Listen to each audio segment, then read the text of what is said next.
चलिए, तो अब मैं आपको बताने वाला हूँ मूवमेंट ऑफ वाटर। अभी मैं एब्जॉर्प्शन नहीं बता रहा हूँ, एब्जॉर्प्शन तो कल पढ़ेंगे कि एब्जॉर्ब हुआ कैसे वाटर रूट के हेयर्स के द्वारा। देखो जैसे रूट हेयर से होता है मोर और लेस हाइफी के द्वारा भी वैसे ही वाटर एब्जॉर्प्शन होता है। मैकेनिज्म ऑलमोस्ट सेम है, ऑलमोस्ट सेम है। हम पढ़ेंगे यहाँ रूट हेयर के द्वारा वाटर का एब्जॉर्प्शन कैसे होता है, कल पढ़ेंगे। लेकिन अभी पढ़ रहे हैं कि एब्जॉर्ब होकर वाटर किस पाथवे से जाएगा। एक साइंटिस्ट अर्नेस्ट मंच साहब, ठीक है।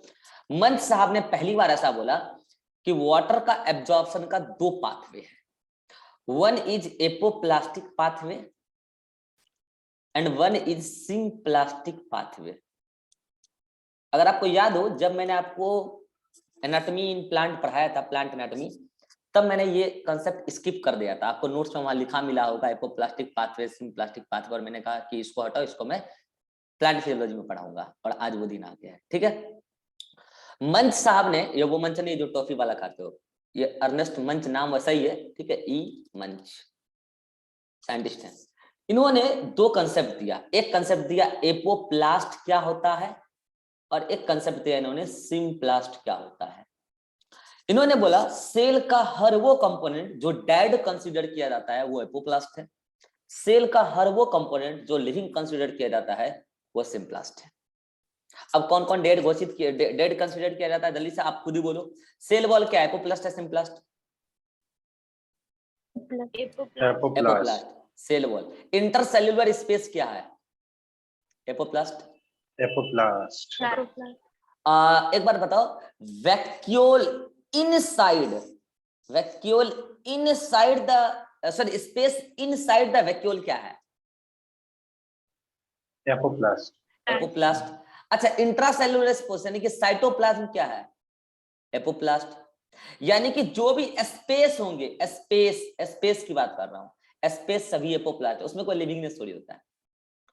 अब मैं बात कर रहा हूं सिम्प्लास्ट। देखो भैया, सिम्प्लास्ट वहीं आता है जहां मेम्ब्रेन आता है, इतना ही जान लो, ये एक्सपेरिमेंटली प्रूव्ड है। सेल डेड, मेम्ब्रेन खत्म। सिम्प्लास्ट वहीं आता है जहां मेम्ब्रेन हो। तो जल्दी से बताओ, सिम्प्लास्ट में सबसे पहला नाम ही क्या लिख दोगे, सेल वॉल, सेल मेम्ब्रेन। अच्छा, वैक्यूल का मेम्ब्रेन याद है, टोनोप्लास्ट, याद आ रहा है, टोनोप्लास्ट। अच्छा एक बात और बोलता हूँ, प्लाज्मोडेस्माटा, जल्दी से बताना, प्लाज्मोडेस्माटा किस चीज से बना हुआ, किस चीज का स्ट्रक्चर है प्लाज्मोडेस्माटा? मेम्ब्रेन का बना हुआ है भैया। एक सेल दूसरे सेल का साइटोप्लाज्म प्लाज्मोडेस्माटा से कनेक्टेड होता है, मेम्ब्रेन का बना है, तो वो भी किसमें आ जाएगा, प्लाज्मोडेस्माटा भी किसमें आ जाएगा, सिम्प्लास्ट। और बोलो सिम्प्लास्ट में क्या आ सकता है, प्लाज्मोडेस्माटा आ गया, वैक्यूल आ गया, सेल मेम्ब्रेन आ गया, इतना सफिशिएंट है। अब समझ में आया? हाँ बोल सकते हो, प्रोटोप्लाज्म, प्रोटोप्लास्ट। देखो एक वर्ड आया प्रोटोप्लास्ट, ये बोला तो बता ही देता हूँ। ये वर्ड मैं आपको परसों तरसों भी बताया हूँ। सेल से जब सेल वॉल रिमूव कर देगा तो कहलाता है प्रोटोप्लास्ट। सेल जब सेल वॉल हटा देगी, रिमूव कर दोगे तो कहलाएगा प्रोटोप्लास्ट। ये सब किसका पार्ट है, सिम्प्लास्ट का, और ये सब किसका पार्ट है, एपोप्लास्ट का। अब सुनना, जब भी वाटर, जब उसका मूवमेंट हो रहा है रूट के थ्रू, जब भी वो क्रॉस करेगी एपोप्लास्टिक सब्सटेंस को, cell wall, intercellular space, intracellular space, या कोई भी स्पेस को क्रॉस करेगी, तो वो एपोप्लास्ट होगा, एपोप्लास्टिक मूवमेंट होगा वाटर का, एपोप्लास्टिक मूवमेंट। अगर वो सिम्प्लास्ट को क्रॉस करेगी, जैसे सेल मेम्ब्रेन को क्रॉस कर रही है, कल प्लाज्मोडेस्माटा को क्रॉस कर रही है, कल को पता चला टोनोप्लास्ट को क्रॉस कर रही है, प्रोटोप्लास्ट में मूवमेंट चल रहा है उसका, तो वो सिम्प्लास्टिक मूवमेंट है। इतना बात क्लियर है, जल्दी बोलो। तो अब मैं एपोप्लास्ट को ए से लिखूंगा, सिम्प्लास्ट को एस से लिखूंगा, और अब सेल के सामने डायग्राम आपके सामने, और सेल में आपको बताना है। देख लो, पहले मैं क्लियर कर देता हूं कि इसमें कौन सा स्ट्रक्चर क्या है। ये ब्लैक वाला क्या है, सेल वॉल। ये रेड वाला क्या है, सेल मेम्ब्रेन।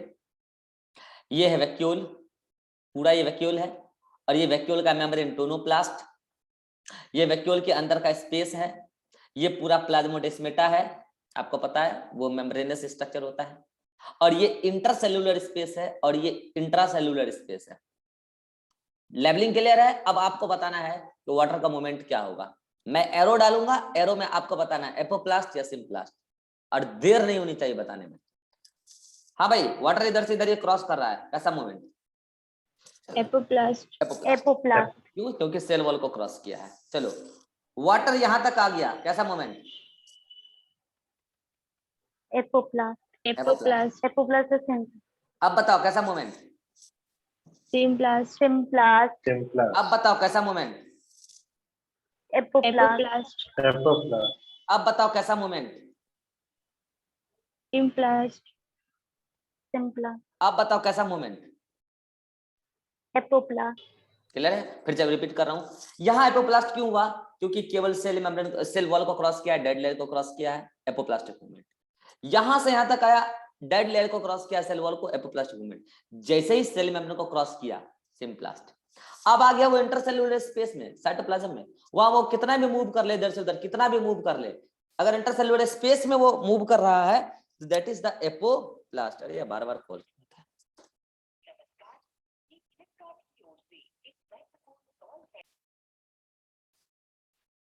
हाँ तो जल्दी आओ, फिर से रिपीट कर देता हूं। इसको एपोप्लास्टिक क्यों बोला? क्योंकि सेल वॉल को क्रॉस किया, डेड लेयर। यहां से यहां तक क्रॉस किया तो अभी केवल सेल वॉल क्रॉस हुआ है, डेड लेयर, एपोप्लास्टिक मूवमेंट। ये सेल मेम्ब्रेन जैसे ही क्रॉस किया, सिम्प्लास्ट, क्योंकि लिविंग लेयर को क्रॉस कर दिया। सेल मेम्ब्रेन लिविंग सिम्प्लास्ट का पार्ट है। अब इस साइटोप्लाज्म में कितना भी मूव कर ले, साइटोप्लाज्म अपने आप में कोई लिविंग थिंग्स थोड़ी है, वो तो बस प्लाज्मा है, उसको तो लिविंगनेस कौन दे रहा है? Cell membrane. तो साइटोप्लाज्म के अंदर मूवमेंट एपोप्लास्टिक होगा। अब यहां जो क्रॉस किया, जल्दी से बताने, सिम्प्लास्ट क्यों था? जब यहां इसको क्रॉस किया सेल वैक्यूल के मेम्ब्रेन को, तो टोनोप्लास्ट सेल मेम्ब्रेन, तो हो गया सिम्प्लास्ट, सिम्प्लास्टिक मूवमेंट। अब वैक्यूल के अंदर कितना भी मूव कर ले वाटर इधर से उधर, वो तो स्पेस है, तो एपोप्लास्टिक मूवमेंट। चलो अब जल्दी से बताओ, अगर साइटोप्लाज्म से वाटर इस प्लाज्मोडेस्माटा को क्रॉस करते हुए दूसरे सेल में आ रहा है, दिस मूवमेंट इज सिम्प्लास्ट, क्योंकि प्लाज्मोडेस्माटा मेम्ब्रेनस स्ट्रक्चर है। अब बताओ इस साइटोप्लाज्म में ऐसे ऐसे मूव कर रहा है वाटर, दैट इज एपोप्लास्ट अब सुनना ध्यान से, वाटर यहां से यहां आया, दैट मोमेंट इज एपोप्लास्ट अब सुनना ध्यान से, एपोप्लास्ट अभी वो, ये आपको डायग्राम ये पूरा मैं मिटा रहा हूं, अभी आपको ये दिख रहा होगा इंटरसेल्युलर स्पेस में वैक्यूल को क्रॉस कर रहा है ना, वो वैक्यूल को क्रॉस नहीं कर रहा है। मैं आपको और करेक्टली दिखा दूंगा, डैश डैश यहाँ पे दिखाता हूँ। इस डैश का मतलब समझो यार, 3D की चीजें तुम 2D में बना रहे हो, मतलब वो वैक्यूल के बगल से क्रॉस हो रहा है, वैक्यूल सॉरी प्लाज्मोडेस्माटा के बगल से क्रॉस हो रहा है, प्लाज्मोडेस्माटा को क्रॉस नहीं कर रहा है। वो बस इंटरसेल्युलर स्पेस जो है, दो सेल के बीच का स्पेस, इंटरसेल्युलर स्पेस, ये इंट्रा है, इंटरसेल्युलर स्पेस के बीच से वो मूव कर रहा है। तो जल्दी बताओ, दिस मूवमेंट इज एपोप्लास्ट, क्योंकि इंटरसेल्युलर स्पेस में कोई लिविंगनेस थोड़ी होता है। तो अब आपको क्लियर हो चुका होगा कि what is symplastic movement, what is apoplastic movement. अगर इतना क्लियर है तो जल्दी से बता दो, क्या आप प्लांट एनाटॉमी में रूट एनाटॉमी पढ़ चुके हैं, यस और नो? Yes sir. तो आ जाओ, मैं आपको याद दिलाता हूँ कि आप रूट एनाटॉमी में कौन सा डायग्राम पढ़े हैं। रूट एनाटॉमी में क्या आप ये डायग्राम पहले पढ़ चुके हैं? यस रूट एनाटॉमी में क्या ये डायग्राम आप पहले ही पढ़ चुके हैं, यस और नो? यस सर याद करो, आप ये डायग्राम पढ़ चुके हैं। तो जल्दी से बताओ, रूट एनाटॉमी में मैंने आपको क्या बताया था, सबसे बाहर क्या होता है? एपिडर्मिस। एपिडर्मल टिश्यू सिस्टम के नाम पे एपिडर्मिस, और एपिडर्मिस से निकला हुआ रूट हेयर, दिख रहा है रूट हेयर, दिख गया? चलो उसके बाद एपिडर्मल टिश्यू सिस्टम के बाद आता है कौन सा? Ground tissue system. Ground tissue system का सबसे आउटर पार्ट इन जनरल होता है हाइपोडर्मिस, लेकिन रूट में हाइपोडर्मिस एब्सेंट होता है, चाहे मोनोकोट की हो डाइकोट की हो। तो हाइपोडर्मिस के बाद होता है जनरल कॉर्टेक्स, तो ये रहा कॉर्टेक्स। उसके बाद क्या आता है? एंडोडर्मिस, तो ये रहा पूरा का पूरा एंडोडर्मिस। याद करो, रूट एनाटॉमी में मैंने आपको बताया था, एंडोडर्मिस में पूरी की पूरी टेंजेंशियल वॉल और रेडियल वॉल पे एक सुबेरिन का डिपोजिशन होता है, जिसको क्या बोलते हैं? Casparian strip. और ये कैस्पेरियन स्ट्रिप वाटर और एयर दोनों के लिए कंप्लीटली इम्परमिएबल होता है, तभी तो एक चेक पॉइंट की तरह एक्ट करता है। लेकिन सारे एंडोडर्मल सेल में ये कैस्पेरियन स्ट्रिप नहीं होता है। तो जिस पर्टिकुलर सेल में कैस्पेरियन स्ट्रिप नहीं होता, उस सेल को किस नाम से जानते हैं? जल्दी बोलो। सब एनाटॉमी में पढ़ा चुके हैं भाई साहब। जहां कैस्पेरियन स्ट्रिप एंडोडर्मल सेल में नहीं होता, उस सेल को किस नाम से जानते हैं?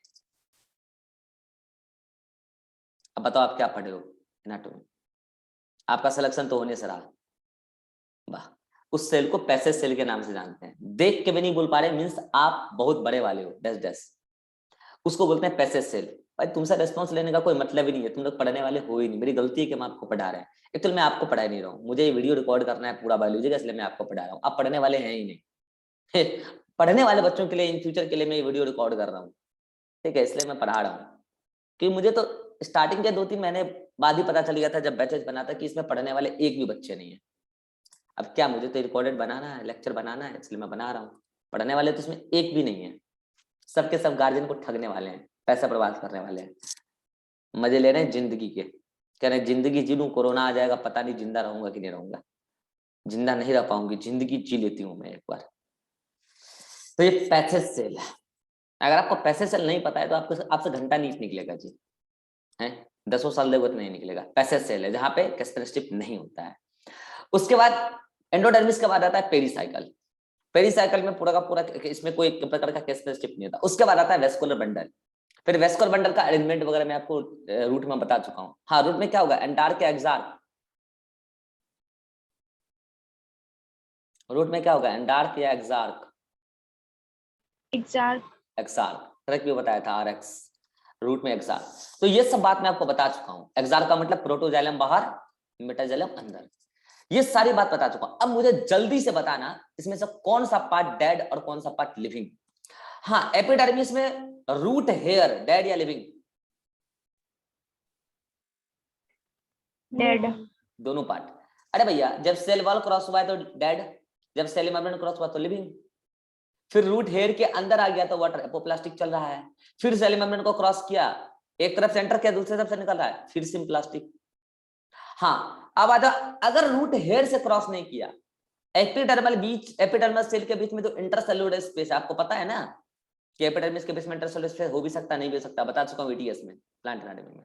अगर इससे पानी एंटर करेगा तो वो एपोप्लास्ट स्पेस से एंटर कर रहा है। अब पूरी जनरल कॉर्टेक्स में इतनी सारी यहाँ पे इंटरसेल्युलर स्पेस होती है कि वाटर एपोप्लास्टिक मूवमेंट से आराम से मूव करता है। ठीक है, तो कॉर्टेक्स में क्या है, मेनली स्पेस है, तो उससे वाटर मूव करेगा। अब आ जाओ, इससे तो वाटर क्रॉस नहीं कर पाएगा, पूरा का पूरा कैस्पेरिन स्ट्रिप है, इससे नहीं कर पाएगा, केवल इससे क्रॉस करेगा। और याद रहे, एंडोडर्मिस किसी प्रकार का इंटरसेल्युलर स्पेस नहीं होता, याद करो प्लांट एनाटॉमी, इसलिए बोला था अच्छे से पढ़ लेना प्लांट एनाटॉमी। इंटरसेल्युलर स्पेस नहीं होता है, तो यहाँ केवल पैसेज सेल से क्रॉस करेगा। देन पेरीसाइकिल में भी इंटरसेल्युलर स्पेस नहीं होता है, तो यहाँ पे भी वो पेरीसाइकिल के सेल को क्रॉस करेगा। अब आता है प्रोटोजाइलम, और ये एंडोडर्मिस और पेरीसाइकिल ये सभी क्या है, ये सभी का भी लिविंग सेल्स हैं। अभी हम सिंप्लास्ट एपोप्लास्ट देख लेंगे, लिविंग सेल है। अब आते हैं जाइलम। जाइलम का प्रोटोजाइलम हो या मेटाजाइलम हो, अब आपको पता है जाइलम फ्लोएम दोनों डेड एलिमेंट है। अब उसमें लिविंग पार्ट कौन है आपको पता है? हाँ दलित, जाइलम में लिविंग पार्ट कौन है? केवल जाइलम पेरेन्काइमा। और फ्लोएम में लिविंग पार्ट कौन है? उसमें तीन चीज लिविंग है फ्लोएम में, फाइबर छोड़कर सब, फ्लोएम फाइबर को छोड़ के सब लिविंग है। तो अब यहाँ हम बात कर रहे हैं किसमें, जाइलम में वाटर की एंट्री, क्योंकि xylem is a conducting element for water. ठीक है, तो जाइलम में वाटर एंटर है, तो इसमें पेरेन्काइमा तो कोई रोल नहीं है अभी। जाइलम वेसल और ट्रैकिड, अगर हायर प्लांट है तो वेसल, लोअर प्लांट ट्रैकिड, तो वो तो डेड एलिमेंट है, और डेड एलिमेंट है तो अब आप समझ रहे हो मूवमेंट कौन होगा। तो अब मुझे जल्दी से बता दो वाटर का मूवमेंट सिम्प्लास्ट और एपोप्लास्टिक में से कौन सा? फटाफट मैं एरो डालूंगा और आपको मूवमेंट बताना है। चलो, ये मैं एक साथ वाटर को यहां से लाया और यहां से यहां क्रॉस कर दिया, इसको आप ओवरऑल क्या बोलोगे जल्दी? Apoplast, symplast. Cell membrane cross कर गया ना, मेम्ब्रेन क्रॉस कर गया, पक्का सिम्प्लास्ट। फिर तो आपको सोचना ही नहीं है ना, मैं ओवरऑल बोला हूं, तो ओवरऑल क्या हो गया? सिम्प्लास्ट। ठीक है जी, चलो। अब ये वाटर इस इंटरसेल्युलर स्पेस में ऐसे ऐसे क्रॉस कर रहा है, दिस इज एपोप्लास्ट। अब ये पैसेज सेल को क्रॉस कर रहा है, दिस इज सिम्प्लास्ट। तो ये सिम्प्लास्ट, ये एपोप्लास्ट, ये सिम्प्लास्ट। और सुन लो, इस एपिडर्मिस से एपोप्लास्टिक मूवमेंट भी पॉसिबल है, बोलो कैसे? हेलो, ये क्या है? Intercellular space, apoplast. ये भी क्या है? एपोप्लास्ट। यानी कि मुझे कंक्लूजन क्या देना है, एंडोडर्मिस के पहले तक एपोप्लास्टिक मूवमेंट भी पॉसिबल है और सिम्प्लास्टिक मूवमेंट भी पॉसिबल है। कितना लोग समझ पा रहे हैं? एपिडर्मल टिश्यू सिस्टम और ग्राउंड टिश्यू सिस्टम तक एपोप्लास्टिक मूवमेंट भी पॉसिबल है, सिम्प्लास्टिक मूवमेंट भी पॉसिबल है। वो अलग बात है कि एपिडर्मल टिश्यू सिस्टम में खूब सारे रूट हेयर निकले हैं तो सिम्प्लास्टिक मूवमेंट मेनली हो रहा है, लेकिन थोड़ा बहुत एपोप्लास्टिक भी हो रहा है। कॉर्टेक्स में मेनली एपोप्लास्टिक मूवमेंट चल रहा है क्योंकि यहाँ पे खूब इंटरसेल्युलर स्पेस है, लेकिन एंडोडर्मिस आते ही, कॉर्टेक्स तो चल गया आपका एपोप्लास्टिक, एंडोडर्मिस आते ही इंटरसेल्युलर स्पेस खत्म। The only pathway for epidermis, the only pathway is symplast. वो भी कहां से? वो सेल जहां कैस्पेरिन स्ट्रिप नहीं है, मतलब पैसेज सेल, सिम्प्लास्ट। उसका पेरिसाइकिल आएगा, यहाँ भी केवल सिम्प्लास्ट। अच्छा इधर से आ जाओ, अब जाइलम में घुस रहा है, जाइलम और मेटाजाइलम जो भी है, ट्रैकिड और वेसल्स। अब बताओ उसके अंदर कैसा मूवमेंट? एपोप्लास्ट। एपोप्लास्ट, क्योंकि because that is the dead part. अब बताओ क्या जो मैंने पार्ट वहां छोड़ा था प्लांट एनाटॉमी में, जो मुझे कोरिलेट करना था, यहाँ कोरिलेट हो चुका है। कहाँ एपोप्लास्ट, कहाँ सिम्प्लास्ट, बस आपको दिमाग ही लगाना है कौन सा डेड पार्ट और कौन सा लिविंग पार्ट। अगर आपको इतना समझ में आ गया, मेरे एक सवाल का जवाब दे दो। यहां तक समझ में आ गया तो मेरे सवाल का जवाब दे दोगे आप? पूछे सिम्प्लास्ट और एपोप्लास्ट में, सिम्प्लास्टिक मूवमेंट और एपोप्लास्टिक मूवमेंट में कौन सा मूवमेंट फास्ट और कौन सा मूवमेंट स्लो? और रीजन के साथ आंसर देना, रीजन के साथ आंसर देना। Sir apoplast. Fast? Yes sir. अच्छा आपका आंसर एपोप्लास्ट फास्ट और सिम्प्लास्ट स्लो, और किसका आंसर क्या है?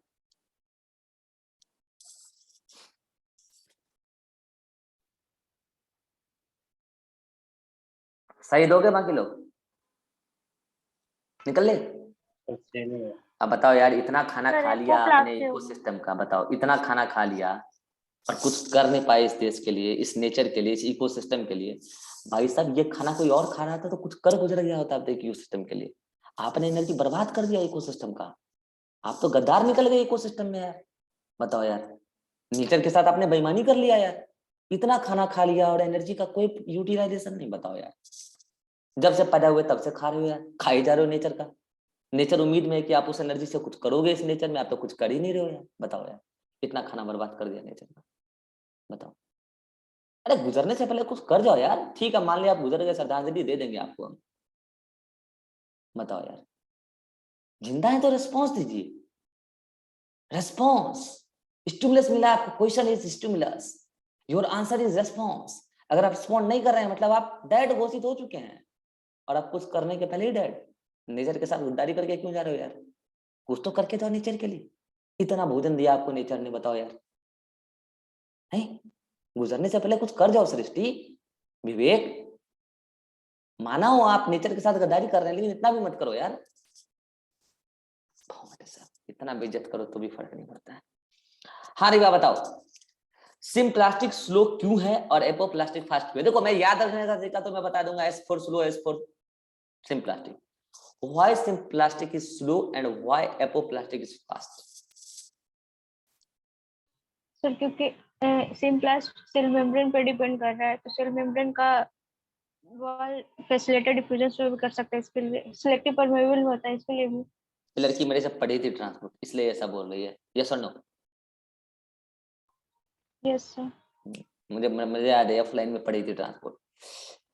सेल मेम्ब्रेन इन्वॉल्व जहां होगा वहां आएगा सिलेक्टिव नेचर, वहां आएगा सिलेक्टिव नेचर।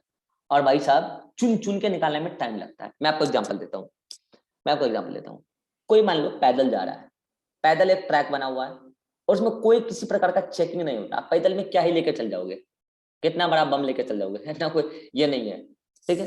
तो उसमें आप पैदल निकलो और आराम से जाते रहते, आपको कोई नहीं रोकने वाला है, ठीक है? लेकिन अगर आप गाड़ी से जा रहे हो, आप किसी पर्टिकुलर पाथवे से जाओगे और वहां पे चेक पॉइंट लगा होगा सेल में। हाँ भाई साहब, आप चेकिंग कराइए, ठीक है? आपके पास कोई अनयूजुअल चीज नहीं है, ठीक है? आप जाइए, आपके लिए जगह बना हुआ है, जाइए। तो उसमें टाइम लगता है, चेकिंग कराने में टाइम लगेगा। सेल मेम्ब्रेन सेलेक्टिव नेचर का होता है और सेलेक्टिव नेचर के लेयर से क्रॉस करने में टाइम लग जाएगा। That's why symplastic movement is slow movement as compare to apoplastic. Apoplastic में कोई चेकिंग नहीं होना है, एकदम आंख बंद करके जाते रह जाओ। सिम्प्लास्टिक में सेल मेम्ब्रेन इन्वॉल्व होगा, वाटर को पहले चेक करेगा कि उसमें क्या क्या जा रहा है, क्या क्या नहीं जा रहा है, उसमें टाइम लगेगा। हर मिनरल को नहीं जाने देता सेल मेम्ब्रेन, सेलेक्टिव नेचर होता है सेल मेम्ब्रेन का। That's why symplastic movement is slow as compare to apoplastic movement. This is all about movement of water. ये सारी बातें जो मैंने लिखी है थ्योरेटिकल फॉर्मेट में यहाँ पे दी हुई है। अब आती है बात वाटर एब्जॉर्प्शन की, तो वो सब बात तो अभी मैं करूंगा ही सही। ये सारी थ्योरेटिकल फॉर्मेट इधर लिखी हुई है, मैं दिखा देता हूँ। इधर भी लिखी हुई है, सिम्प्लास्टिक मूवमेंट क्या होता है, एपोप्लास्टिक क्या होता है, सब पढ़ लेना घर पे, आपको सब क्लियर हो जाएगा, ठीक है? Symplastic apoplastic. अब बता रहा हूँ कि जो वाटर एब्जॉर्प्शन होता है वो दो तरीके से होता है, एक होता है पैसिव एब्जॉर्प्शन और एक होता है active absorption of water. Passive absorption main method है वाटर एब्जॉर्प्शन का, एक्टिव एब्जॉर्प्शन मेन मेथड नहीं है, लेकिन सपोर्टिंग मेथड जरूर है। वही है यहाँ पे एक्टिव एब्जॉर्प्शन में एटीपी खर्चा हो रहा है और पैसिव में नहीं हो रहा है, लेकिन इस बात को मैं थोड़ा और डेप्थ तक लेके जाऊंगा। यहाँ एक्टिव का मतलब कुछ और भी है, जिसके बारे में मैं आपसे नेक्स्ट क्लास में बात करने वाला हूँ कि वाटर का एब्जॉर्प्शन कैसे होता है। यहां तक में अगर कोई डाउट है, कोई समस्या है तो आप पूछ सकते हैं। नेक्स्ट क्लास में पढ़ने वाले हैं मैकेनिज्म ऑफ वाटर एब्जॉर्प्शन। हाँ भाई, यहां तक कोई दिक्कत है Srishti? No sir. Vivek class में ही नहीं है वो जीवन में उसको बहुत काम निपटाना होता है, नेटवर्क एरर है उसका।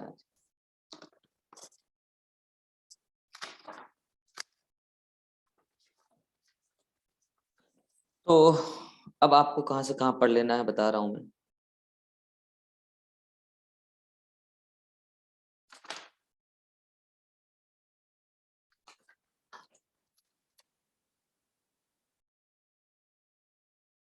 ये मत पढ़ो, ये कल ही पढ़ना, क्योंकि आज पढ़ोगे तो कंफ्यूजन क्रिएट होगा। आज ये पढ़ने से कोई फायदा नहीं है। हाँ, ये वाला पार्ट पढ़ लेना है। सॉरी सॉरी सॉरी सॉरी, ये वाला बात तो पढ़ना ही है। वैसे ये बात आप वहां भी पढ़ चुके हैं, लेकिन यहाँ भी फिर से पढ़ना है, क्योंकि आज मैंने आपको पढ़ाया है इसको। पेज नंबर 184 से पेज नंबर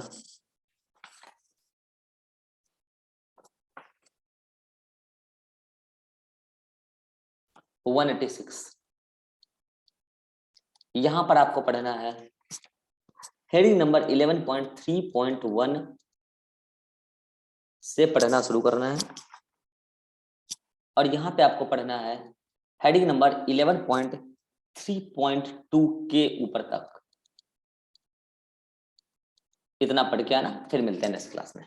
ठीक है, नेक्स्ट क्लास कल होगी, अब इवनिंग में कोई क्लास नहीं। चलिए मिलते हैं, बाय बाय।